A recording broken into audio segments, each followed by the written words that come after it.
Alright, so here we are, the go home show prior to the No Way Out pay per view. It's going to be headlined by Stone Cold, Bret Hart, and Vader triple threat match for the WWE title. And whoever wins that is going to face Shawn Michaels at WrestleMania for the title. It could be Stone Cold because, Stone Cold and Shawn, you put them in the ring. It could be magic. And you never know, I could hotshot Stone Cold's title run, bring it up.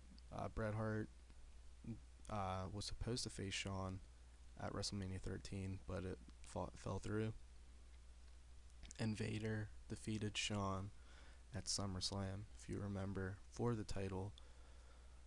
So I think those three guys have the best stories for Shawn to face. And speaking of Shawn, he's a co-main event with teaming with 123 Kid, X-Pac, taking on Bret Hart's brother and brother-in-law, Owen Hart and British Bulldog, for the tag team titles. Also on the show,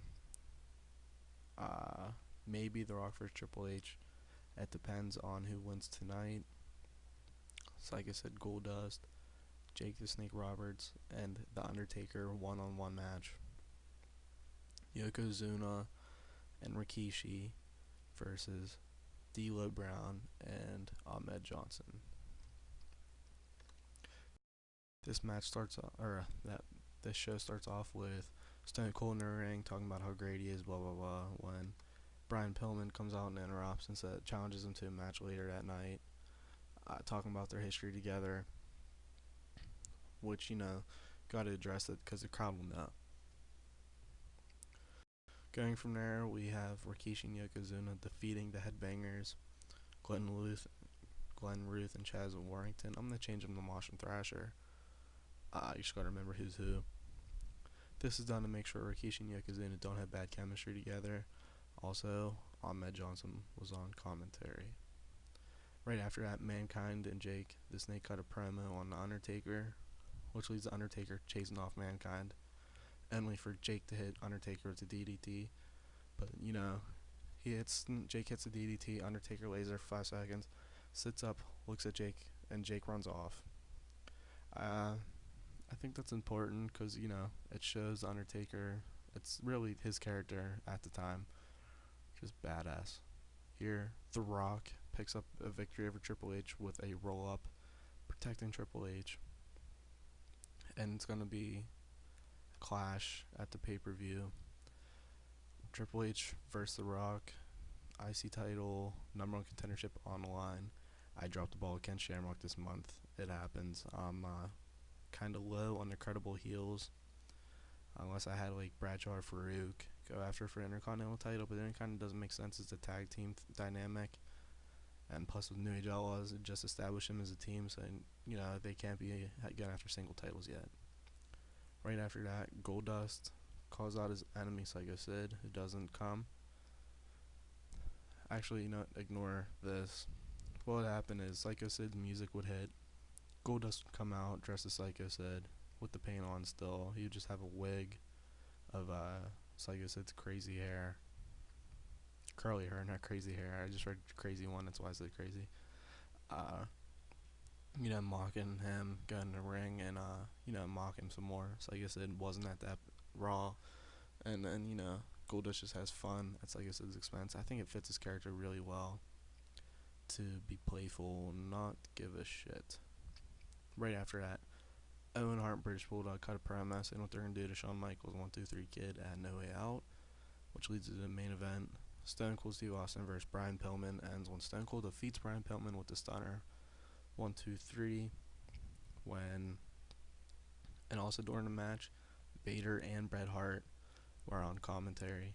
I had these two fight up. One, because I figured it'd be a good match, and two, to make sure if this is something I could pursue down the line, because I try to avoid matches with bad chemistry. Sometimes it just happens and I go with it, but this could be a main event feud, unless in the mod there isn't any narratives of death, which I think is interesting. So Brian Pillman might not die. He can be around for a while. He's 35, so basically he has 6 years. Stone Cold, he was along for that time, but If he breaks it, I don't think he'll break his neck, so he could be around longer. So this could be a feud, storyline, plus the history for years to come. Then right after the match, Stone Cold, Brett, and Vader all brawl in the ring prior to their big, huge triple threat match. Uh, I think that honestly, I think it's getting better every week. We had the lack Rikishi, Yokozuna defeating Headbangers. That's fine. Happens. It's the lowest rating, but other than that, the 66, The Rock and Triple H, they're still young. They don't have the good chemistry in this mod, and you can't add chemistry in it. It's whatever. I wish I could change it, but I'm not. Still young. The Rock's only 6 months in his career in WWE. Triple H is probably around a year. It's fine. They'll get there one day. But other than that, I think it's a solid show overall. Let's see how we compare to WCW. But yeah, I don't know. I'm starting to feel it, like booking wise, like what I want to do. It's like you're kind of confused and lost. There's so much you want to do when you first start a mod. You just want to do 1,000 things and you like lose track. So alright, wow. Ric Flair defeated Arn Anderson, main event, great. Stevie Ray defeats DDP again. Uh, Blue Bloods versus Luger and Sting. They're using that match a lot. Scott Hall and Kevin Nash are in what's it called, pre-show. That's funny. But see, I wish I signed Steven Regal, so that way he could face Ken Shamrock for this month. Give Ken Shamrock a credible feud. Cause yeah, right here is my layout of the company. It's tiered off upper card, main eventers, upper mid card, lower card guys. D'Lo Brown, I want them to move up here. Every time, man. Every time I record. Barry Windham, Savio Vega, Bart Gunn, Mark Mero. I think Mark Mero and Bart Gunn are becoming a tag team. But I need to think of a name or something. Wild guy. It's actually Mike Barton. I think with my Xbox controller, you won't hear me typing or clicking as much. So I think that's good. Like these four guys are lost in the shuffle. Same with the Body Donnas. They're actually they're done. Chris Candido's in developmental. Tom Pritchard's training. Tom Pritchard's attributes were derailing. So send Chris on developmental, call him up, turn him heel. Because I think he suits better as a heel. Ahmed Johnson, he's up there. Triple H is really mid card, but I don't know. I kind of wanted some symmetry.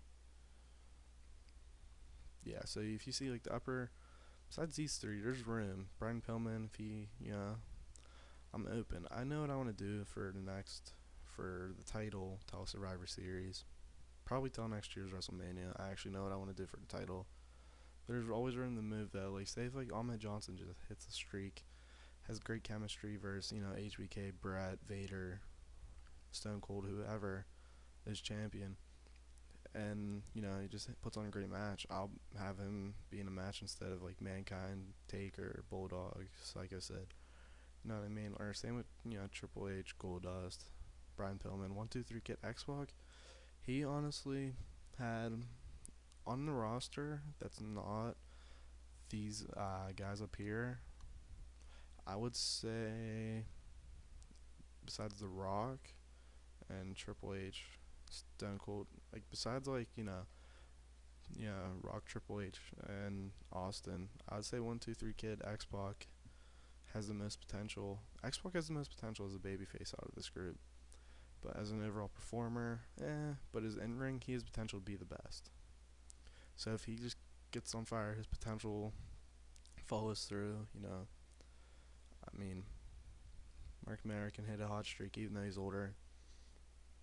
Road Dogg and Billy Gunn, they can get a lot of heat. Their momentum's in the 60s now. Can go up higher and higher. And I'll just have to, make them champs. Could turn them face. I could turn them Bulldog face. Have them feud for titles. I could, HBK 1, 2, 3 Kid. Have them win the titles. Have New Age Outlaws beat them. It's just a lot of things. I'm very open to what happens. I could sign Booker T from WCW right now. Have him be a main event face. I can sign Sting. I want to follow the WWE count a little bit, like major events that I thought were cool and interesting. But it's not going to be the same. It's not already. I mean, Farouk's in the APA. Ahmed Johnson's replaced Farouk so far. Uh, The Rock is totally different than when he debuted. He debuted totally different, I believe. 1, 2, 3 Kids not in WCW. He's on my show right now. Psycho said he's not going to be in the main event of WrestleMania. Neither is The Undertaker. Sorry to spoil that, but I think you guys can infer the main event. But just gonna keep things how I want it, my best vision. So tell me what you think. I think I'm gonna sign Steven Regal actually. I've been tempted to do it. I think Finley's in and FCW training guys as well. And the headbangers are heels. That was a typo, my mistake. So that's it for this episode. Thank you for watching. Tell me what you think of the roster. It's kind of. Do you think it's lackluster? I think it's these guys plus Deal and Kama are all going to be in the company for years, maybe except Psycho said. Jake the Snake Roberts isn't on here. Neither is Yokozuna and Rikishi. I'm not perfect. But those guys in particular, like the top 15, if you can't see it, but the top, I can't spell Yokozuna. Yokozuna. Tell me if I spelled that right. Alright, Mike Barton's down here. I'm gonna pause it. Yeah, so this is the most up-to-date roster, I think. Thank you for watching. Have a good one. Any suggestions, more than welcome.